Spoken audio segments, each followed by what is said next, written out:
Greg, welcome back to the podcast, my friend. I'm grateful to be here. Grateful to be here. And this is episode number 50. So 50. That's a big number. You know, when we first started this, I remember you saying, hey, if we're going to do it, let's do it every week. And it's worked out. I'm thankful to have Arlo, the team. I've got us a little space here in the green room. Is that what this room is called? Green room, right? Yeah, it is. You know, it works. And so some people are like, hey, where do y'all do this? Like right beside the worship center. Yeah. But it works. So thankful for Wes and everybody just contributing. It's been fun. So we look forward to more discussions. To 50 more. 50 more. There you go. All right, well, let's get started. You know, we've got summer on the way. It's on the horizon. A few more weeks of school, and summer is upon us. And I'm curious. I feel like over the years, you've done a good job. You do like little mini trips. Could be like literally an afternoon, a half a day, maybe an overnight, but like mini. Yeah. And I would love to just pick your brain, and because there has some people make the mistake when it comes to vacations, and I've been guilty of this. Like, okay, so we're going to plan vacation, and you have this little set time, whether it's a couple of days, a week, whatever. Yeah. During the summer, you kind of figure it out, block it off, and that's great. But the problem is, you don't want that to be the only time you vacation. Right. So will you share some wisdom on how have you utilized taking smaller trips to help bless you, bless your family, and just getting away, getting refreshed? Why have you done that? How have you done that? And how has that benefited you guys? Well, we have done that a lot, and it's been really valuable. Now, this can be one of those conversations where everybody's life stage is different and everybody's background's different. You know, first, I would probably just back all the way up and say, you know, vacation's good. You know, Wes and I talked about Sabbath rest the other day, and in that context, you know, a vacation is not the Sabbath, you know, so let's make sure we're talking about two different things. Okay, good. You know, I mean, Sabbath involves rest and worship, and the emphasis is on God. But I definitely think, I guess it's cultural. We don't really see vacation in Scripture. But I think because of the speed of life and the stressful jobs that so many people work, and how busy our families are, to set aside some devoted time to just connect with your family and even your wife, I think is really, really wise. It's been great for our family. And so, you know, I just encourage anybody. I grew up in a family, we took vacations, even though, you know, my dad worked in a factory all of his life. We didn't ooze money. You know, we didn't do cruises. We didn't go skiing. We couldn't afford any of that. But my parents still really valued us getting away. So we would do things in the States that we went to Six Flags, various places, and just spent time together. And that was a good rhythm of life, and it really kind of I at least grew up with the idea family vacations are important. I love those times and wanted to do something similar with my family. And certainly when our kids were younger and we weren't, you know, making a whole lot of money, you know, and Jamie stayed home pretty quickly after our first child was born. You know, I realized I can't pay for the Disney World experience for 7 days. I can't do the cruises. I can't keep up with all that. But I want to do vacation. And it became easier in some ways, certainly as we started having kids, to maybe, okay, we're gonna find a time each year to do a longer vacation somehow, some way. But why do we have to wait until July, like, to take a 6-day trip or something? Can we not, like, maybe once a month or something, start to go somewhere and to just get out of town? Because, you know, not to make this about me and my profession, but for me, I feel like I kind of live in a glass house in the River Valley. A lot of people know who we are, you know, working here at the church, especially when the casino stuff all began. There are people that hate me, to be honest, and it's not relaxing to go out in our community and get berated by people. It's not a lot of fun. So it became go somewhere where people don't know you. Is that exactly? It was like, but let's you know. So you know, we learned all the nice restaurants around Russellville, like Casper's and Tarasco's and any of that. You know, but then it was like, well, what about the parts of Arkansas that we haven't explored? And we started doing that, and I'm kind of a foodie, so I started tracking restaurants and various things. And even to be honest, I believe, God has displayed himself to man through creation. Arkansas is a gorgeous state, and it's a shame how little we redeem the place that we live, And honestly, I just think there's something in a lot of us that we tend to take for granted what's right next door, and we tend to fall into these really repeatable patterns. Like, we got all these restaurants, even in Russellville.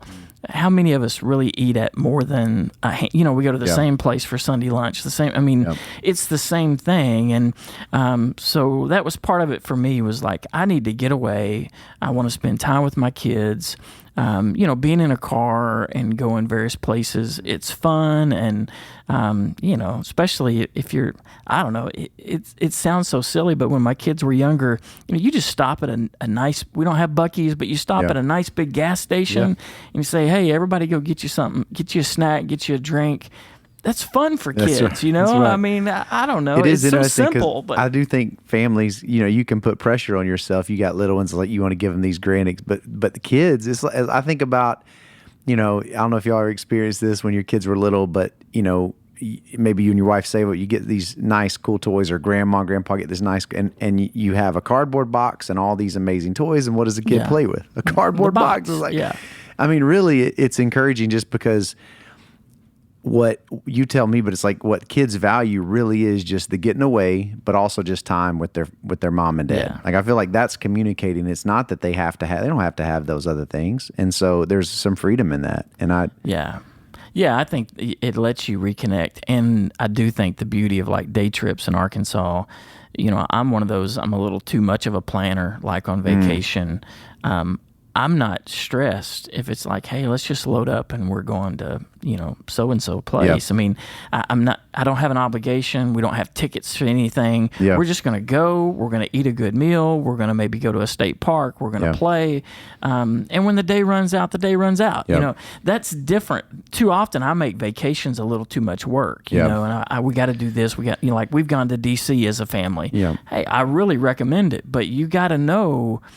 Of course, maybe I should back up and say this too. As a dad, you've got to know with kids that vacation's not for you. And again, I feel like we've had this conversation a little bit, but not all the way.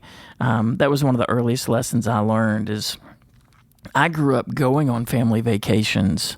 And I got to vacate when I did that. Somebody was doing the planning. Exactly. It was kind of easy, And then suddenly I started going on vacations when I had kids, and it dawned on me like, oh, this is not for me. I mean, now as your kids get older, I think you recapture some of that. I love, we've had great family vacations as my kids got older. But when they were younger, to be honest, my advice for every young father would be, you need to see this as, Christ came to serve. This one ain't about you. You're the husband, you're the dad. You serve your family and plan this trip and do something fun. Take the hit. So, but day trips become even easier in that regard. You don't.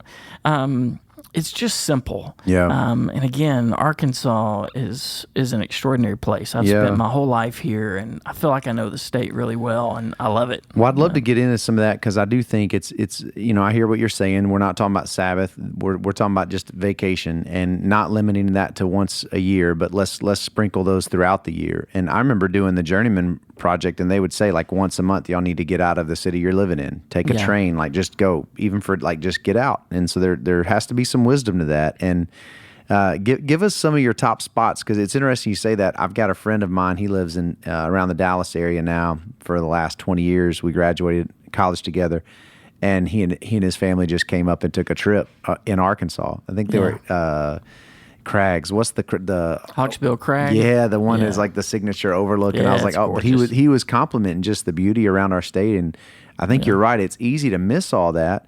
So I'd love to just highlight, because these areas, and we have a lot of people in our church, whether you have little kids or teenagers or your kids are now in college. Like earlier today, I heard you say, you and Jamie y'all are doing these trips now, just y'all two, but you're still taking the trips. Would you mind? I'd love to know some of those and just share with our people and our listeners, because it's just good things to note. You've said some of these over the years, and I'm like, hey, what was that? So it's kind of a cool reference point for us. What are some of your top little day trips here in our state that you love to do? Well, yeah, you almost have to divide the state up by pieces. See a good way to handle this. First, I would just start kind of in the greater River Valley area. Okay. I would encourage if you've never hiked like the Rim Trail at Nebo. It's worth doing. It's easy. It's right here. I know lots of people love to mountain bike Nebo. I'm old enough that's not really my thing, but Nebo is simple and gorgeous. Just to go up there for a sunset too. Pack a lunch or take some snacks up there and sit your kids in the back of your pickup and watch the sun go down. It's so easy. I would add to that like Cedar Falls Trail at Petit if you've never hiked to the waterfalls there.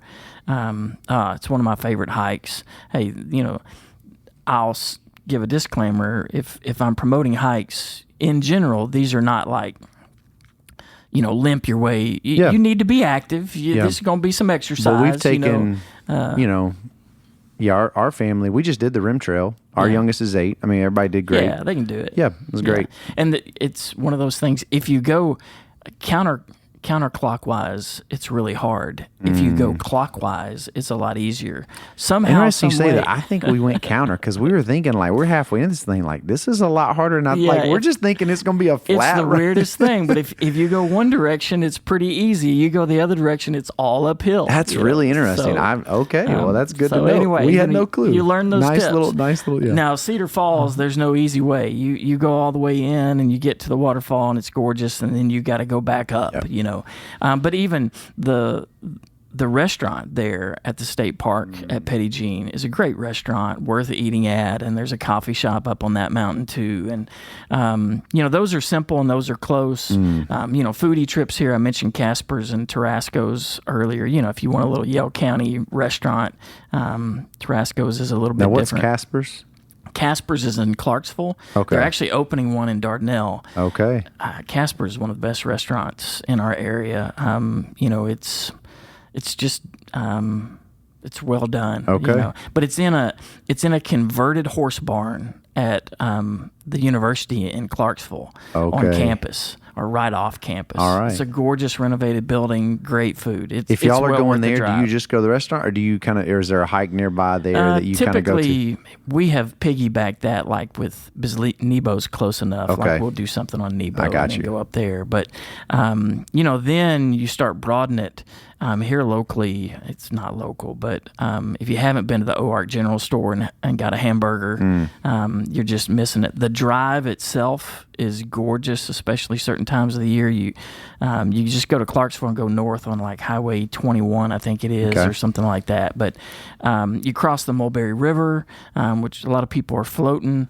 Oark is the longest continually operating general store in Arkansas. Wow. It's been running since the 1800s sometime.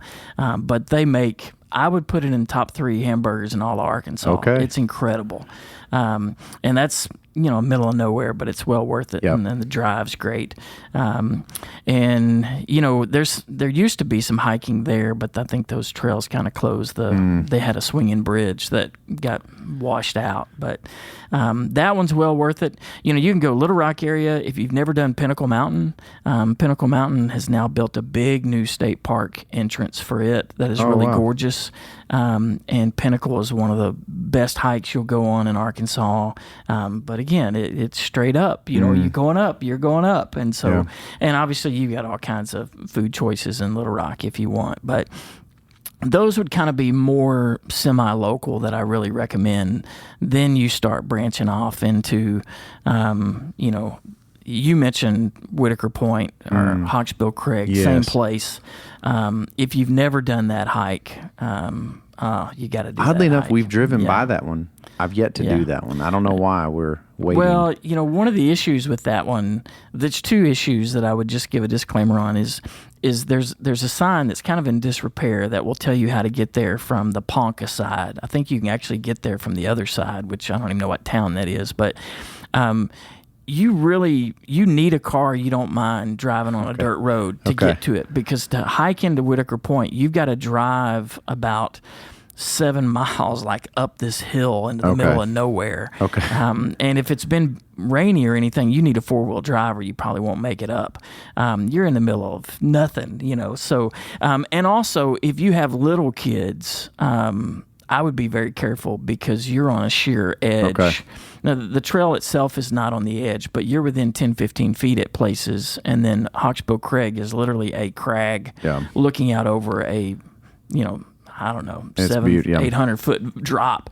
So don't take little kids that don't mind, because you could lose somebody. It's pretty bad. So that's gorgeous. And then you open up a whole plethora of things to do in that part of Arkansas. Because, we've talked about going to see the elk cross the road there by Ponca.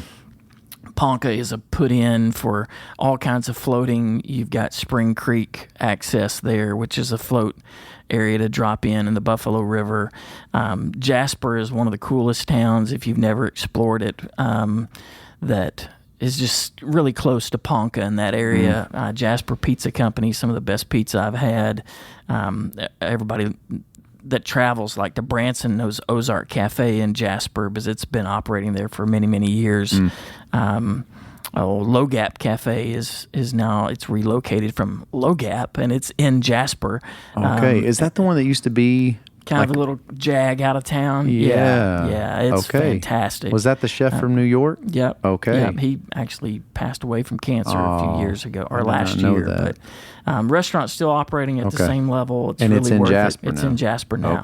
Yeah, and that's just a neat little spot, because you can get to Ponca, you can get to the Buffalo River Valley, you can get to all those different things. You can see the elk, and you're within 15 minutes of Jasper. Now, again, all that's hard driving. It's a gorgeous drive to get there, and everywhere you go from there is curvy. And if you got car sick kids, you better be prepared. Go slow. You go slow and take your Dramamine, and that's one of the reasons why we were always we needed restaurants, because if you get food in their bellies, your kids do a whole lot better in the car. That's good. Anyway, so that's a hot spot. That's one of my favorite areas. Yeah. That's good. Mount Magazine, you ever been up there? Because far? We're not far from there. We did a trail up there one time, and it's funny you talk about the little kids, because I think this was 4 or 5 years ago. So I mean, our youngest was like 4, pretty small. So 4, 6, 8, 10, something like this. And we're hiking that. It was almost like a rim trail, is what I was thinking. And next thing we know, like we're a couple feet from sheer death, and we're like, okay, let's. So we had to kind of mind the gap on that one, but it was beautiful. It was a beautiful hike. It just, we kind of didn't know the danger that was coming when we took off on that. I haven't done too many hikes there. The Summit Trail at Magazine is it's a great hike for littler kids, because it's not really hard, it's not super long, and you don't get near any edges, but you actually go to the tallest point in Arkansas. So that's kind of cool. That is like, neat. hey, and they have a sign there, and the elevation and all, so that's cool. But Magazine, multiple hikes that you can go on, and of course you can just go to the state park there and they'll give you a hiking map. The restaurant at Mount Magazine is quite good, and of course they have a hotel there you can stay. And if I'm going to Magazine, I'm going to drive a little bit further into Booneville and eat Reid's barbecue. One of my, I'd say, top 3 barbecue joints in Arkansas as well. So, little town of Booneville, but I'm telling you, Reid's barbecue is really, really good. I like that. I know. I just think it's healthy, because it's fun to just hear you brainstorm about this, because it makes a little Saturday afternoon like doable. Like, all right, let's. I mean, just to get out of I'm sure everybody loves their house, love relaxing, but like sometimes it's healthy to get out, get a little activity. Usually kids sleep better at night, having done a little adventure trip. So that's nice too. Yeah, I think so. It's just, it reprograms your brain. And I'm one of those that if I'm traveling, I'm looking where I'm going to eat. You know, I mean, I like that. No, you gotta have that figured out. So you've got kind of your local places. You got kind of the extension. You said there were sections of Arkansas, so we've kind of hit the local. Maybe we went a little further. Are there other places? Is there another tier? Or is that? No, there's definitely. I can't hardly. This is one of those funny stories. You know, a while back we were always nervous about Halloween. You know, we just.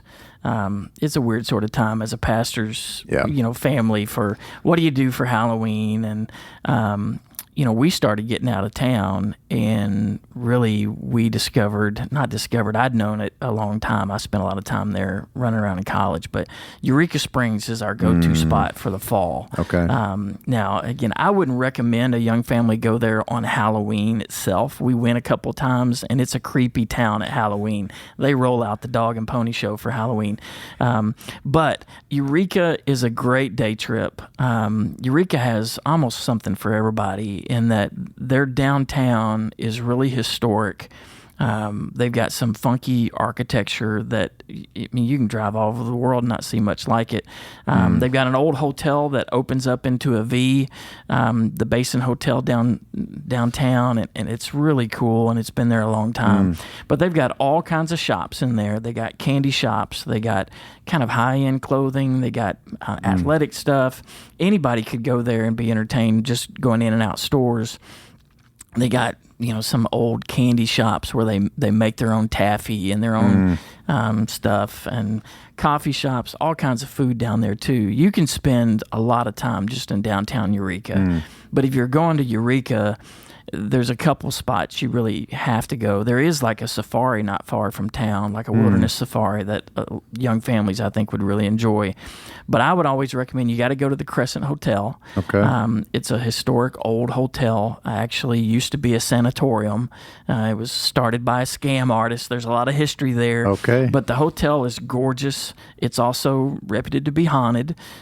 So, you kind of know it. But you've got to, it's free. You just drive up there. At Christmas, they decorate for Christmas, and the lights are awesome. Okay. But you can walk through. You got to go to the observation deck. They actually have a pizza place up there that we haven't actually ever eaten it, but everybody says it's good. But you go up there, and you can see. This is where Eureka gets fun. You can go to their observation deck, and you're looking off. I don't know exactly which direction, somewhat. Southeast maybe, and you can see the big Jesus, which is the big Jesus statue over at the Passion Play. Okay, so you want to go to the Crescent, take your free tour of the hotel there. You want to go see the statue, the big Jesus over at the Passion Play. If you have time, go to the Passion Play. It's really well done. And then also Thorn Crown Chapel was built by kind of the Arkansas version, Frank Lloyd Wright. Anyway, it's one of the most gorgeous chapels you'll ever see in your life, and it's free to tour. So that's the thing. You can go to Eureka and not spend a dime and have a great time and see some really cool stuff. Okay. Now, you can obviously eat good and do everything else, and it's well worth it. Would you recommend, if you're going to go to Eureka, is that a spend-the-night trip? How far are we from Eureka? We're about 3.5 from Eureka, so you could pull it off. You could pull it off. When our kids were younger, we would just get up early, throw them in the car, hit the road, and then pass out on the way home. Exactly, and they're asleep by the time you get home. So, Eureka does have tons of hotels and stuff. Yeah. I mean, but it is a weird town. Okay. So, disclaimer: be careful. There is a large liberal population that populates Eureka, and but that's part of what you can expose your kids to things that maybe it's not like. I don't know. It's just different. I wanted my kids to grow up loving to travel and being open to new experiences, and I feel like some of this has helped. They've gone all over the world now, way younger than I did, and Eureka's an oddity. It's the closest thing you're going to get to like San Francisco in Arkansas. In Arkansas, but there's all this stuff that redeems it too. So I would say. Hot Springs is obviously, if you haven't gone to downtown Hot Springs and walked through those shops, and then you're probably missing it a little bit too. And there's all kinds of hiking really accessible even to the downtown. You can get to Gully Park, but in downtown Hot Springs, on the Strip, you might call it, Hot Springs Park is like right there, and you can go to the hot springs themselves where everybody wants to get the water, but then you can walk all over that mountain. There's trails everywhere right there. So you can be hiking 1 minute and you can be in a restaurant on the Strip the next. It's just a really cool place. That's awesome. Again, it's a little bit of an odd city because if you get too far from the Strip, you run into the devastation from the casino and Oaklawn Park. There's just abandoned buildings, and there's all kinds of homeless population downtown. But at the same time, it's this bustling little shops that are quaint and cool, and old restaurants. And, you can eat where Al Capone ate when he used to come to Arkansas in the 1900s. I mean, there's a baseball trail, if you're a baseball fan, where you can go to all these places where the spring training guys used to go in the early 1900s. It's just, there's history everywhere, That's good. I love that, you mentioned this earlier. It's easy to take for granted where we are. I don't know why that is. It's just easy to miss the things you have wherever you are in the world. It's easy to look at, because working with college students sometimes, or especially international students who come from major cities, there's nothing to do here. It's like there's actually a lot to do. It's just not a city, right? Yeah. There's tons to do. It's just different. It's different. City life provides different types of things.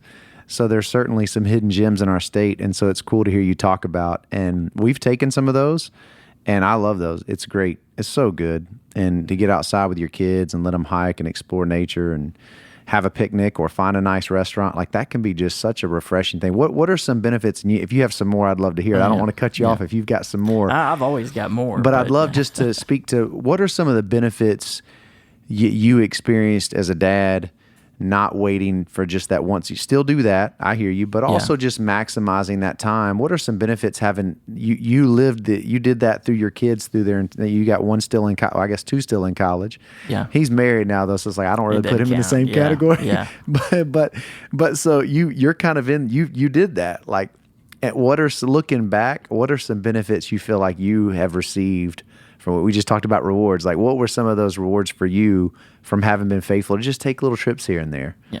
Well, I think I got to know my kids better than I would have otherwise. If you look at a weekly schedule, and we were never the busiest family, but, if I'm working till 5 or 6 every night and coming home and say, you got 1 or 2 kids having a ball game or a school function or this, as they get older, they're playing in the band or they're doing something almost every night of the week, it seems like, you're not getting very much time with your kids on a weekly basis. And, what you'll learn about kids pretty quickly is you might have, say you have 3 kids, you might have 1 out of the 3 who's a free talker, just meaning he doesn't need prompting, he doesn't need to be wound up. He just likes to talk and share stuff, and he's open. The other 2 are probably clammed pretty tight. That's pretty typical. Yeah. And so what's it take to unlock?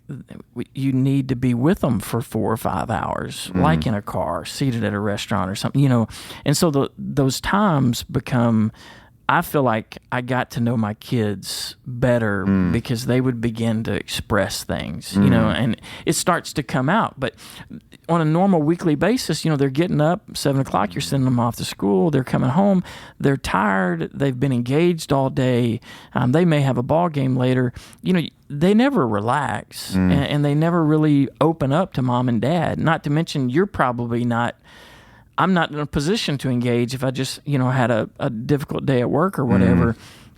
So when you take those times and you're just together, I think that's when you really begin to get to know your kids. And to me, that was the beauty of it. Oh, that's awesome. No, I love hearing that. And that's good. I learned, we went on a long hunt for the best hamburger in Arkansas, because I had a son who hamburgers about his favorite thing. So we drove all over the place, comparing. Reid, my youngest now, can give you a list of the best hamburgers in Arkansas. What does he claim as the best? I think he would probably say Oark's about as good as it is. Yeah. All right. By the way, we didn't mention this, but I remember we got the apple pie up there. and I went back and it was amazing. So all the crumbles and all the good stuff. Yeah, it was pretty impressive. And they do breakfast there really well too. I didn't know that. If you're an early person. All right. If I'm throwing other places out, I'll be brief on these, but especially parts of the state maybe we haven't talked about. Jones Barbecue in Marianna, Arkansas. If you're headed toward Memphis, well worth the detour. On all these little places, I would say this: do your research and make sure they're going to be open. Okay. Because these are mom and pop places that I've mentioned. They don't. Well, like Jones is unique a good example. Times of Jones is operated by an older gentleman by himself, and he cooks a certain amount of meat. It's all barbecue pork, and when he serves it all, he's done. He's only cooking so much. I feel like that's the mark of a good barbecue place. Oh man, he's won I forgot what the award's called, but he's one of the biggest, the best barbecue in the South. I mean, he won one year. Little White building, I know it burned a while back, but he rebuilt. Well worth it. You got to go, and you'll get to meet the guy because he works there by himself. I mean, he's a great gentleman. Wow. Jones Barbecue's fantastic, and that's in a different slice of the state. Craig's Barbecue is in Devall's Bluff, not too far from there. It's well worth the drive. Skylark Cafe in Leslie, Arkansas, if you're headed up toward Marshall, or really going on up to Branson on 65 coming out of Conway. One of the best restaurants in Arkansas. Sweet people and dessert. You're going to walk in, they got this big case of dessert that's just incredible to die for. So, in a very eclectic menu, you can get barbecue, you can get Mexican food, you can get their sandwiches are probably their specialties. You go there and you order the Cuban or the Cubano, and it's just kind of funny. Like everything on the menu, they'll make all these modifications. You can't modify the Cubano. You have to eat it the way they do as it is. It's like the chef's like, no, I'm not touching this thing. So anyway, these places all have that kind of character, So Skylark's awesome. You got to go to the Skylark. Skylark with a Skylark Cafe. I like it, man. That's awesome. I love that. It's encouraging, and I think it can be helpful to families to make the most of their summer. You know, you don't have to wait around even until then. I mean, you got a free afternoon on a Saturday or even after church on a Sunday. There's great windows of time so long as these places are open. Double check that. I hear you on that. But if you're not a foodie, the state park system has the passports thing. There's 52 state parks in Arkansas, and you can actually get this little cool passport, and you get a stamp in it every time you go somewhere. If you go to their visitor center, and you can mark them all off. And obviously, South Arkansas is not as beautiful, if we're being honest, so it's hard to get to Cossatot State Park and some of these places. But that's worth doing because, there's state parks we haven't mentioned, like Mena, Queen Wilhelmina, a gorgeous place, and great lodge. Obviously, tons of hiking there. That's a trip well worth it. Beautiful day trip. Obviously we have all the lakes and all the different things, around. I will say this, I can't not talk about Blanchard Springs Caverns. If you've never taken your family to Blanchard Springs, you got to do it. It's this rare, strange, it's an amazing, massive cave, but it's operated by the Forestry Service, which is what makes it unique. Most caves in the States are privately owned, but the government operates it. You can take multiple different kinds of tours. You'll be blown away to think that it's in Arkansas and you've never been. And so plan a trip to Blanchard Springs and Mountain View's right there. Mountain View's like the folk music capital of Arkansas. So you got this cool town. There's a pizza place there. I'm dropping that. Tommy A's Pizzeria. Well worth it. Anyway, there's just a lot to do there. So I know we got to wrap it up here, but I'm thinking that. Hold on, no, please. This is your wife's hometown, right? Mountain View, isn't that where Mountain Home? See. Different. It's different. Mountain Home's a cool town too, but I'm sure Blair knows all the restaurants in that area. So anyway, sorry, Justin. No, I was just gonna say it's interesting because there is a separate conversation, the healthiness of being in God's creation. I mean, a lot of what we've mentioned is hikes and getting out and fun little restaurants and enjoying food that people make and creativity. That's awesome. But also just that benefit of soaking up some sunshine and, getting dirty. I mean, there is something really, really healthy about that, because we live in such a, you mentioned like just driven and busy world and screen times, all that, man, just the connection with actual creation itself is so good. You find in, we mentioned the elk, or you mentioned that, but then even on a hike, the cool little critters you might see, whether it's a snake or, you see, I mean, there's just something fascinating and healthy about that's refreshing. And I can't explain all that, but there's something good and right about it. So I appreciate you, man. This is going to be a fun one for me. I'm going to take note of it. Some of those we've been to. The one we haven't been to that you mentioned is the Blanchard Caves. Is that right? Blanchard Springs. That's one I've got to put on the list, because I remember it's got like the elevator, right? You got to go down like a mile and a half. You're underground. I mean, make sure if you got anyone claustrophobic, it's not a do. It's. I'm not playing. It's an amazing place. Am I going to be all right? Like I'm kind of like, I don't know. I hear that. I'm like, but I get to walk out. Like there's a place where you come out at the bottom and you're just in the open. Right? I don't have to go back up the elevator. The good news is it's not what I would call a closed-in cave. See, I can probably live. If I know there's a way cavern, I think you're okay. If I know there's a way out, I'm good. If I know I have to get back up the elevator, I think I'd probably struggle. I might have to be a no-go. You will walk through the cave system and you will actually come out at the bottom of the mountain. And here's the good news too. The cave you do have to pay for, because the elevator and the guide, and they've put all the light system in there. But you come out at the bottom of the mountain by this massive spring that has actually helped create the cave, and there's a cool trail there that's free of charge. So you can go to Blanchard and you don't have to pay for the cavern tour if you don't want to. But you want to take it, and then they bus you back to where your car is. Appreciate that. But yeah, you're walking out of the thing, and most of the time, I'll be honest, you will not feel any claustrophobia. 98% of the time. So all right, that's good. Well, I appreciate it. Just don't think about where the elevator's going. That's fun. Well, hey, I just want to say I hope everybody makes the most of their summer. And man, if you're living here, for us here in Russellville, we've got some incredible opportunities that it's just too sad to not make the most of those. And, some of those you even mentioned, these are not expensive. I mean, you're paying for gas and you can bring your own food or pay for a meal, but those are too easy not to make the most of. So thank you for sharing those. Appreciate your years of like you've done you got it figured out. I would even go further. I'm ready. If someone's in the middle of nowhere, Arkansas, text me and I'll give you a restaurant recommendation. I guarantee I have one. There you go. So all right, church family, there you go. That's it. He's open invitation to give the invite for where to eat, and so good stuff. Well, thank you so much, Greg. Always fun. Until next time, God bless.